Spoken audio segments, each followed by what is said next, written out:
Eu gostaria de compartilhar com vocês de uma forma breve, não vou me delongar, irmão.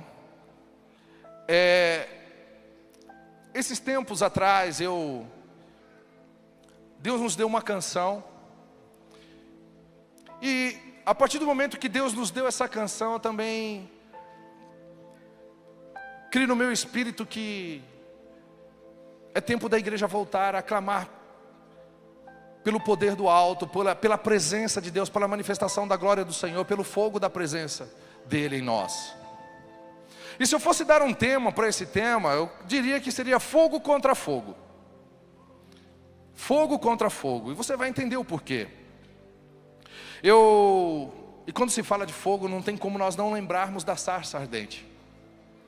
Aquele momento em que a glória do Senhor se manifestou ali, naquela sarça, e aquela manifestação do fogo, da presença de Deus, a glória de Deus estava ali. Então você pode ter certeza que a glória tem a ver com o fogo e o fogo tem a ver com a glória.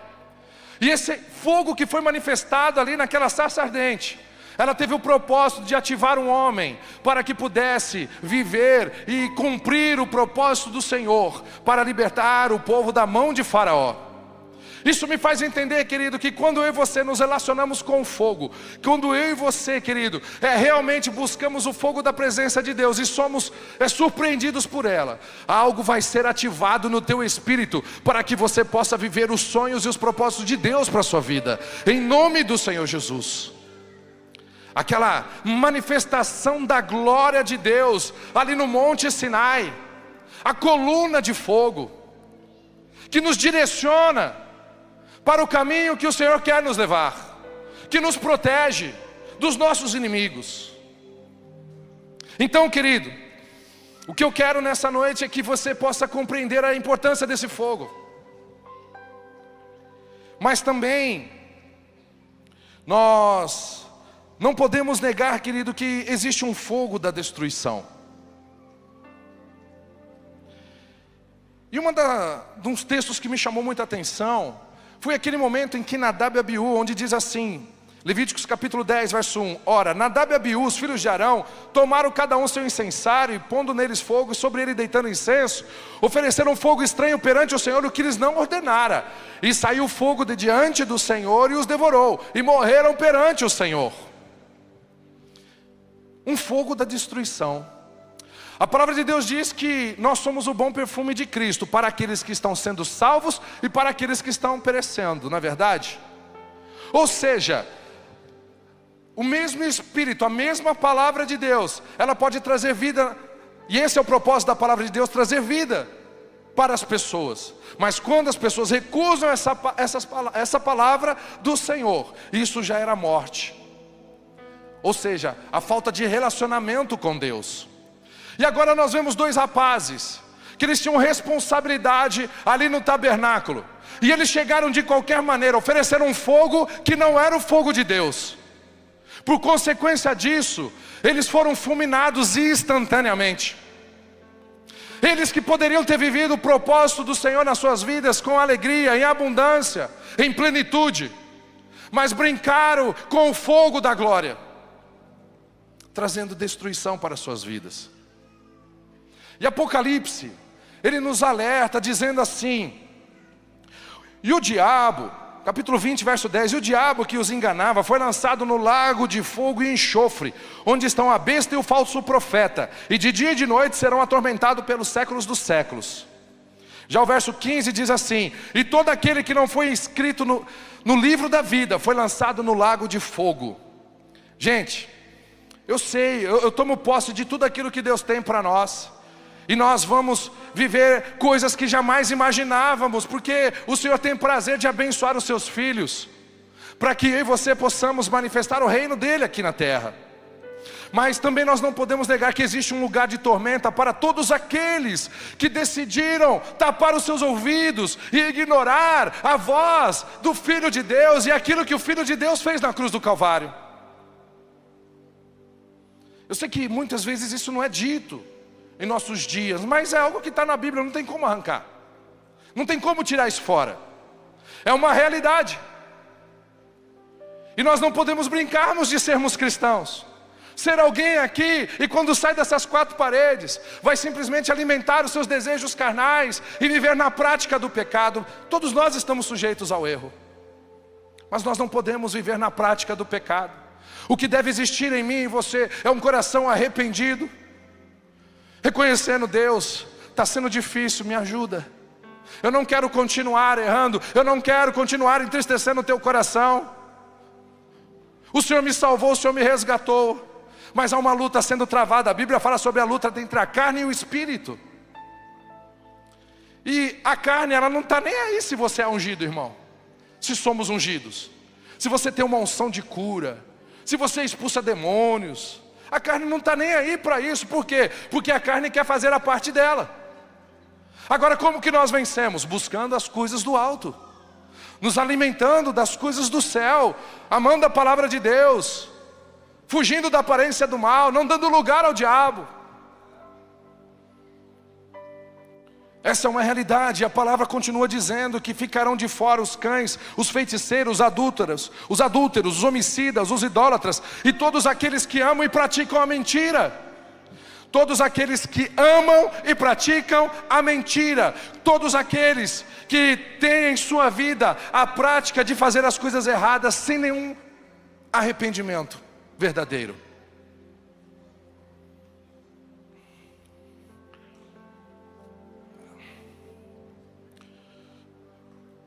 Eu me lembro certa vez que eu estava assistindo um programa, na verdade um jornal, uma reportagem, e aquilo me chamou muita atenção, porque como eu sou da capital, aquilo foi algo novo para mim. Talvez para algumas pessoas aqui não seja. Mas a reportagem mostrava um grupo de homens que estavam numa certa fazenda, e eles estavam botando fogo, colocando fogo ali numa região da fazenda. E ali eles perguntaram: por que vocês estão fazendo isso? Aí eles explicaram, eles disseram assim: nós estamos colocando um fogo controlado aqui nessa fazenda, porque através desse fogo controlado nós vamos poder proteger essa fazenda. Porque se somos pegos de surpresa por um incêndio, e aí então esse incêndio nós não vamos conseguir controlar, mas esse fogo a gente vai queimando por partes e vai administrando isso. Então a gente já queima certa região, porque caso aconteça do terreno vizinho pegar fogo, não passa para a nossa fazenda. Não sei quantos sabiam disso, mas naquele momento o Senhor falou para mim assim: é fogo contra fogo. Eles estavam usando o fogo da proteção contra o fogo da destruição.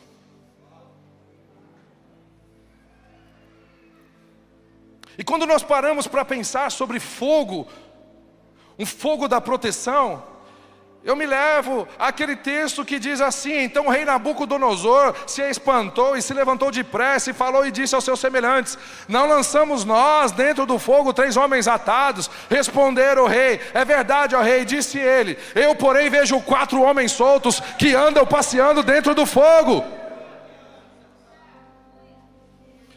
Nabucodonosor, ele havia construído uma estátua cujo intuito era fazer com que todo o povo o reverenciasse e o adorasse. Você sabe a história. Mas existem algumas coisas que me chamam a atenção. Eu sou músico, né, irmão? E uma das ferramentas que Nabucodonosor usou para que as pessoas viessem se prostrar foi a música do sistema babilônico. E ele disse assim: quando vocês ouvirem o som dos instrumentos, do pífaro, do saltério,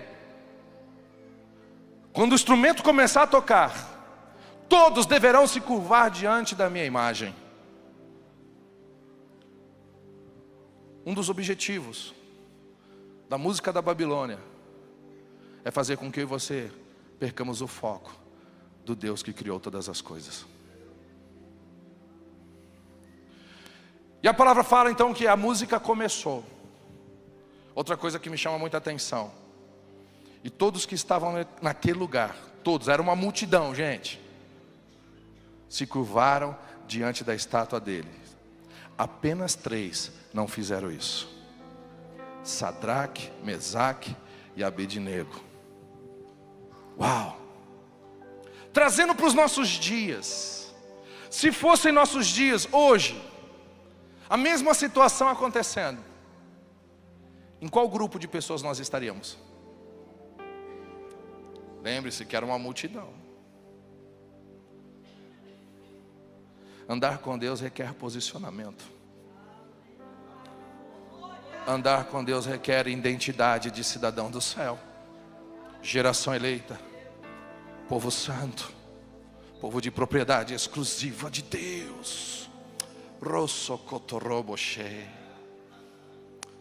Eles disseram, nós não vamos nos prostrar diante da sua imagem, independente se Deus nos libertar ou não. Ele é o nosso Deus. Não é sobre o que Deus pode dar, mas sobre quem Ele é. Ele pode todas as coisas. E assim eles fizeram, permaneceram firmes. E a sentença foi ser lançado naquela fornalha. Só que o texto que nós acabamos de ler, Deus sempre honra aqueles que andam em sua presença. Porque quando eles foram lançados, Nabucodonosor olhou para aquela fornalha e não viu apenas 3 homens, mas ele viu 4. Aqueles três estavam revestidos daquele que é o fogo consumidor, aquele que tem todo o poder. Aleluia, é fogo contra fogo. Eles foram protegidos, aleluia, contra o ataque de Nabucodonosor. Sabe qual que foi o resultado disso? O resultado foi que Nabucodonosor disse o seguinte: bendito seja o Deus de Sadraque, Mesaque e Abednego, o qual enviou o seu anjo e livrou os seus servos que confiaram nele e frustraram a ordem do rei e escolheram antes entregar seus corpos do que servir ou adorar a Deus algum, senão o seu Deus. Por mim, pois, é feito um decreto, que todo povo, nação e língua, que proferir blasfêmia contra o Deus de Sadraque, Mesaque e Abednego, seja despedaçado, e as suas casas sejam feitas em um montouro, porquanto não há outro Deus que possa livrar desta maneira. Está tendo tanto levante nesses dias, né? Contra a igreja do Senhor. Tantos levantes, tantas inversões de valores. O que pode mudar isso? É quando um povo verdadeiramente se compromete com Deus Altíssimo. Independente de posição, de cargo, de título. Quando o Senhor encontra alguém que manifesta o fogo da sua glória, que carrega o fogo da sua glória, aleluia, até aqueles que se levantam contra o Deus vivo o reconhecerão e dizer: só o Senhor é Deus. Esse povo adora o Deus vivo e verdadeiro. Aleluia, é fogo contra fogo, irmão. Isso aconteceu com outra pessoa, Elias. Então armou a lenha, dividiu o novilho em pedaços e o pôs sobre a lenha e disse: enchei de água 4 cântaros e derramai sobre o holocausto e sobre a lenha. Disse ainda: trazei a segunda vez, e fizeram a segunda vez, depois a terceira vez, de maneira que a água corria ao redor do altar, e ele encheu de água também o rego. E sucedeu, pois, que sendo já a hora de se oferecer o sacrifício da tarde, o profeta Elias se chegou e disse: ó Senhor Deus de Abraão, Isaque e Israel, seja manifestado hoje que tu és o Deus de Israel, e que eu sou o teu servo, e que conforme a tua palavra tenho feito todas essas coisas. Responde-me, ó Senhor, responde-me, para que este povo conheça que tu, ó Senhor, és Deus, e tu fizeste voltar o seu coração. Então caiu o fogo do Senhor e consumiu o holocausto, a lenha, as pedras e o pó, e ainda lambeu a água que estava no rego. E quando o povo viu isto, prostraram-se todos com o rosto em terra e disseram: o Senhor é Deus, o Senhor é Deus. Quem carrega o fogo de Deus, aleluia. As pessoas se levantarão para glorificar o Deus a qual você serve, a qual nós servimos. Choriapapaê. Aqueles profetas de Baal tentaram o dia inteiro fazer com que houvesse uma manifestação do fogo. Eles não sabiam verdadeiramente com quem estava lidando. O que me chama a atenção também é que os dois, a Bíblia fala que tanto Elias levantou altar e os profetas de Baal também levantaram altares. E eles ali então começaram a clamar. Tinha ali o sacrifício, tinha a lenha, tinha as pedras. Mas sabe o que faz a diferença? Eu estou olhando para altares aqui, amém? A sua vida é um altar ao Senhor, amém? Mas o que faz a diferença é quando o fogo vem. O que pode realmente concluir todo aquele trabalho é quando o altar está carregando fogo. Aleluia, aleluia.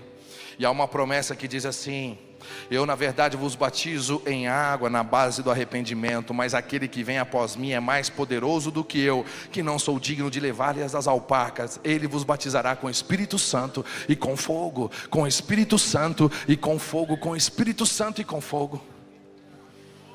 Eu me lembro desse dia. Eu fui ensinado que essas coisas não existiam mais, irmão. Eu sou muito grato ao lugar onde eu cresci, porque eu aprendi, foi um lugar de muito ensino da palavra de Deus. Só que num certo momento da minha vida, com os ensinamentos, dizendo, olha, isso aqui não é mais para os nossos dias, aquelas coisas todas, aquilo ao invés de fazer eu crer naquilo, me aguçou a curiosidade. E eu falei, não, Deus, se isso é para os nossos dias, eu desarmo de mim mesmo, para que, se for algo do Senhor, eu quero receber. Você acha que eu vou perder a oportunidade? Aí um dia ele veio, né, irmão? Pegou de jeito. Eu me lembro até hoje, eu estava na segunda galeria de uma igreja, e de repente então naquela ministração, naquele culto, ele veio e me tocou de tal maneira, que eu me lembro que eu desci os degraus daquela igreja, e eu não sentia um degrau sequer, parecia que eu estava pisando em algodão. Aí outra vez ele veio em 2001. Uma outra experiência, porque o nosso Deus, ele é um Deus que se manifesta, ele é um Deus que se revela a nós de glória em glória. Aí ele veio e naquele momento então ele mudou o direcionamento da minha vida. Eu era um profissional da área de tecnologia. Eu fazia a interativa da rede do Você Decide. Quem lembra do Você Decide? Escolha o final do programa que você quer assistir. Lembra disso aí? Quando o locutor falava assim, ó, liga agora e escolha o final do programa, né? Eu que abri os computadores para coletar o resultado. Então se você não acreditava, pode acreditar que era verdade. Intercine, escolha o filme da madrugada. Tudo era eu que fazia isso aí, irmão. Mas ele me chamou dizendo, olha, o que eu tenho para você não está aqui dentro. E eu obedeci. Você decide, eu decidi. Chegou na hora. São 22 anos. Quando eu disse sim. Fazem 22 anos que eu disse sim para o Senhor. E eu posso dizer para você, valeu a pena. Porque tenho vivido coisas em Deus que eu jamais imaginei. A minha família, eu costumo dizer, né, que a glória de Deus nunca me deixou na mão. E ela nunca irá deixar. A glória de Deus nunca vai te deixar na mão, irmão. Viva em função dela. Aleluia. Eu me lembro, certa vez, comecinho do ministério, estávamos em Brasília, fazia parte do grupo Atmosfera de Adoração na época. Quem lembra daquela música Quero Ser Como Criança, né? Que tem um solo de saxofone ali. Deus me deu a oportunidade de fazer aquele solo naquela música. Mas eu me lembro que eu estava lá em Brasília, e depois do culto ali, foi um momento do derramar da presença de Deus naquele lugar. De repente um rapaz, aproximadamente ali, talvez uns 30 anos, chegou para mim e falou assim, Davi, eu estou com um problema. Eu falei, o que foi? Rapaz, eu fui batizado no Espírito Santo aqui. Eu comecei a orar em línguas. Eu falei, cara, isso não é problema não, é bênção. Ele falou, não, você não está entendendo, é que eu sou de uma igreja ultra mega tradicional. Eu falei, não, fique em paz, Deus vai dar uma solução para você. Ele falou, não, você não está entendendo, é que eu sou o pastor da igreja.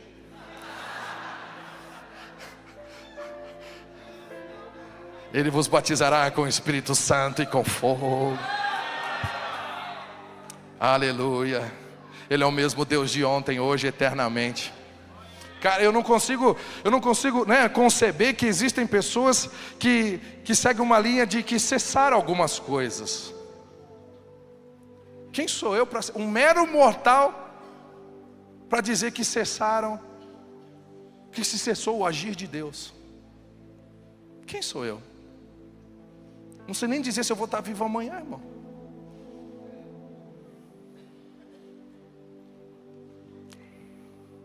Ao cumprir-se o dia de Pentecostes, estavam todos reunidos no mesmo lugar, e de repente veio do céu um ruído, como de um vento impetuoso, e encheu toda a casa onde estavam sentados, e lhe apareceram umas línguas como que de fogo, que se distribuíram, e sobre cada um deles pousou uma, e todos ficaram cheios do Espírito Santo, e começaram a falar noutras línguas, conforme o Espírito lhe concedia que falassem. De sorte que foram batizados, que receberam a sua palavra, e naquele dia agregaram-se quase 3.000 almas.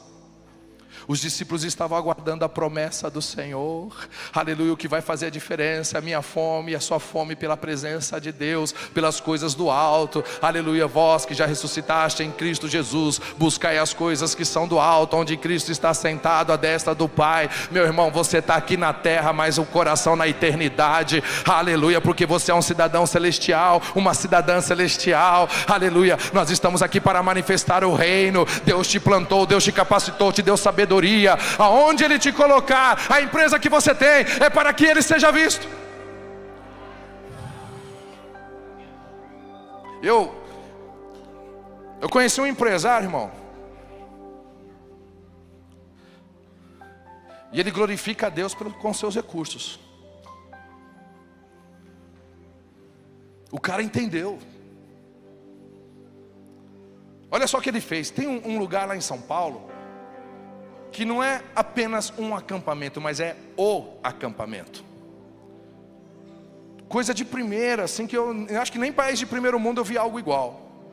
As entradas é uma simulação dos portais de Jerusalém. Tudo coisa de primeiríssima qualidade. Sauna, quadra, campo, lagoa para pesca, e os alojamentos é coisa fantástica, tudo coisa de primeiro. Uma fortuna. Gastou muito ali. Sabe por que ele fez isso? Para igrejas que não têm condições de pagar um acampamento para ir. Sabe o que ele faz? Aquelas igrejas bem simplesinhas, que nunca foram num retiro, se inscreve, ele dá uma analisada, fala assim, pode vir, pode passar o final de semana com a sua igreja, é tudo por minha conta, pode deixar que os ônibus eu mando buscar vocês.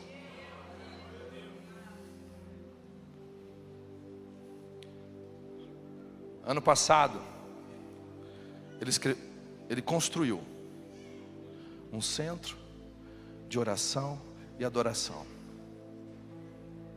interdenominacional, um espaço para todo aquele que quer buscar a presença de Deus. Isso é uma das coisas que ele fez. Pensa num negócio bonito, irmão. A gente vai começar o Segundas de Glória lá, em nome de Jesus. Segundas de Glória. Fora trabalhos sociais e tantas coisas que ele faz. Ele entendeu a forma dele glorificar a Deus é através dos recursos que ele recebeu. Entenda, irmão. Deus quer te fazer prosperar, mas é para que Ele seja glorificado através daquilo que você tem conquistado. Aleluia. E ali então, quando eles foram cheios do Espírito Santo, 3.000 almas se renderam ao Senhor. A presença dEle faz toda a diferença, nos enche de ousadia. Eu também tive a oportunidade de trabalhar na CCE. Quem lembra da CCE aí? O pastor aqui já profetizou já. Quem teve aparelho da CCE? Levanta a mão aí. É isso aí. Começou comprando errado e continua comprando errado. Foi enganado, né, irmão? Aleluia. Depois que veio a CCE, eu trabalhei ali, eles fizeram a linha TCE. Já sabe o que a gente falou, né, irmão? Terminou comprando errado. E eu me lembro então que quando eu trabalhava na CCE, eu tinha um colega de trabalho que eu gostava muito dele, muito gente boa, muito querido, um senhor talvez ali, né, na época ele devia ter uns 50 anos, 55, por aí. Pensa num cara muito legal, só que ele não cria em Deus, ele era ateu. E qual que era o meu papel? Falar de Jesus para ele. Mas você sabe, né, irmão? Quando você vai falando de Jesus para um ateu, é como se entrasse num ouvido e saísse pelo outro. Ele não está nem aí. E eu passei o tempo que eu trabalhava ali com ele falando de Jesus, irmão, não dava em nada. Só que ele é uma pessoa que também me dava carona para ir para o trabalho. Eu ia para Castelo Branco, ali em Osasco, e ele me levava até a empresa, na freguesia do Óleo. Ele tinha um fusquinha laranja. E aí então, eu ia para Castelo de manhãzinha, ele me levava até o trabalho. E numa segunda-feira, eu peguei ali, estava ali esperando ele para pegar carona. E ali ele chegou com seu fusquinha laranjinha, abriu a porta, ali eu entrei. Quando eu sentei no fusquinha dele, aí eu perguntei para ele assim: e aí, Salles, você está bem? Como foi o final de semana? Rapaz, o homem disparou no choro. Mas parecia uma criancinha chorando de soluçar, irmão. Aquele senhor chorando compulsivamente. Eu pensei, rapaz, acho que alguma coisa errada aconteceu aí. Aí eu falei para ele assim: ó, se você sentir a vontade, você pode falar comigo aí, né? Se você sentir a vontade para falar o que está acontecendo. Aí ele falou para mim assim: Davi, então, ontem eu visitei uma igreja que tinha perto de casa. Eu falei: eita, ó. Então, Davi, e eu fiquei curioso para saber como que era. Uma igreja pequenininha. E eu fiquei prestando atenção em tudo que eles faziam. E aí eu vi que eles cantaram bastante. Aí num dado momento, começou um negócio estranho. A mulher que estava do meu lado começou. Eu olhei aquilo, nunca tinha visto. E ela lá, se entregando daquela forma. E então, enquanto ela fazia aquilo, de repente eu senti algo que começou a me envolver da planta dos pés até a minha cabeça. Eu comecei a ficar arrepiado. Aleluia. E eu ontem, Davi, eu tive a minha primeira experiência com Deus. E ontem eu entreguei a minha vida para Jesus.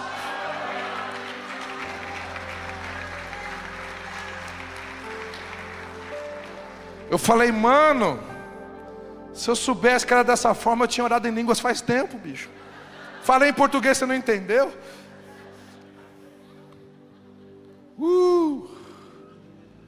Não tem como encaixotar o nosso Deus, irmão. Eu não estou falando que isso é uma doutrina, mas Ele age da forma como Ele quer. Aleluia. O verdadeiro sinal do cristianismo não é uma cruz, apesar de nós usarmos a cruz, mas é uma língua de fogo.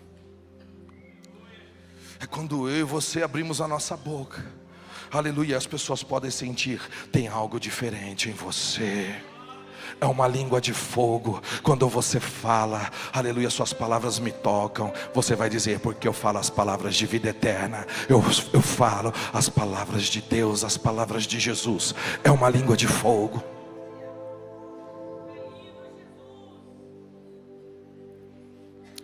Fogo contra fogo. Se a igreja perder o fogo do Espírito, as pessoas irão para o fogo do inferno. Se a igreja perder o fogo do Espírito, as pessoas irão para o fogo do inferno. Nós precisamos nos posicionar, irmão. Maranata, ora vem, Senhor Jesus. Por isso que Paulo disse: sede fervorosos no Espírito, servindo ao Senhor. O próprio Jesus disse em Lucas 12:49: eu vim lançar fogo na terra. Olha que ele não desconectou do fogo. Eu vim lançar fogo na terra. 2 Tessalonicenses capítulo 1, verso 7. E vós que sois atribulados, descanso conosco, quando se manifestar o Senhor Jesus desde o céu, com os anjos do seu poder, com labareda de fogo. Tem fogo, Tem gente que tem o ministério do extintor, irmão. Eu quero ser o ministério do fogo, porque tem fogo. Aleluia. E teve algo que me chamou a atenção na palavra de Deus também. Lembra que eu disse que no começo Deus nos deu uma canção que falava sobre fogo? E uma das coisas que me chamou a atenção foi quando Moisés e Arão, depois de levantar o tabernáculo, eles foram ali oferecer, levantaram um altar a Deus também, colocaram o sacrifício.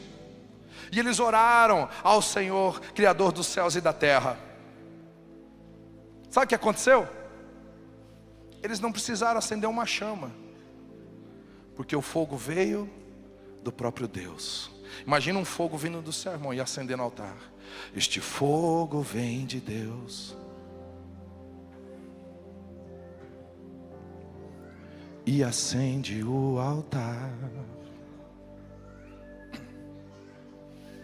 Só que isso não aconteceu só com Moisés e Arão. A palavra de Deus fala que isso também aconteceu com Abraão. E além de acontecer isso com Abraão, teve um episódio com Isaac também, onde a glória de Deus se manifestou naquele lugar e impediu que Isaac morresse. Este fogo vem de Deus e acende o altar.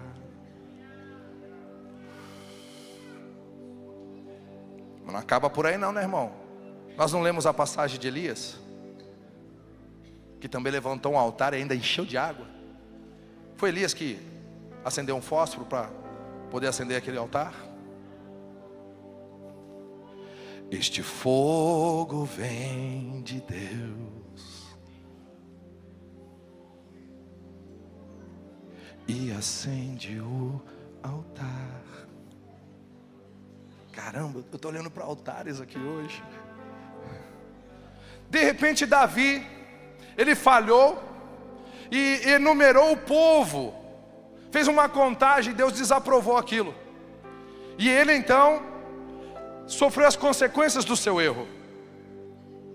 Uma tragédia aconteceu no meio do povo. E qual que era a forma de cessar aquela praga, aquilo que estava acontecendo? Deus orientou, um anjo veio e orientou para que ele levantasse um altar a Deus. E Davi, então o que ele fez? Ele comprou ali então uma área. E ali então Davi não quis oferecer nada que não lhe custasse. E ele levanta um altar ao Senhor. E ele coloca as pedras, ele coloca a lenha, ele coloca o sacrifício. E também com Davi, ele não precisou acender. Por quê? Este fogo vem de Deus e acende o altar. Salomão levanta o templo ao Senhor, ele dedica. E ali também havia os sacerdotes, aleluia, com seus chofares na mão. Eles oraram. E a palavra de Deus diz que este fogo vem de Deus e acende o altar.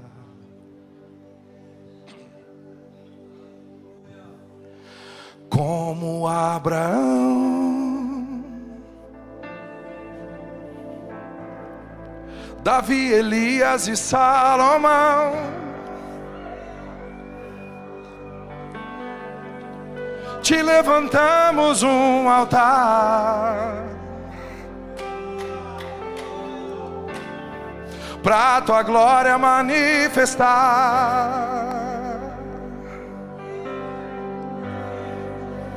E como Abraão,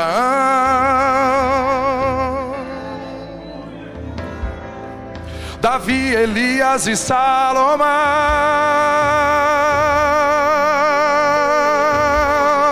te levantamos um altar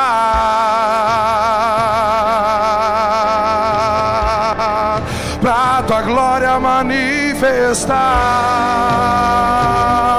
Diga ao fogo que vem do céu, ao fogo que vem do céu,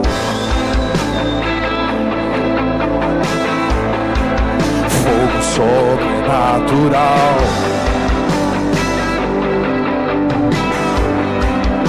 Este fogo vem de Deus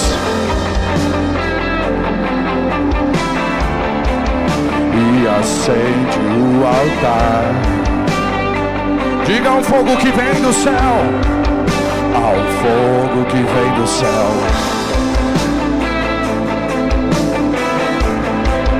Fogo sobrenatural. E este fogo vem de Deus. Aonde estão os altares que querem esse fogo? E acende o altar.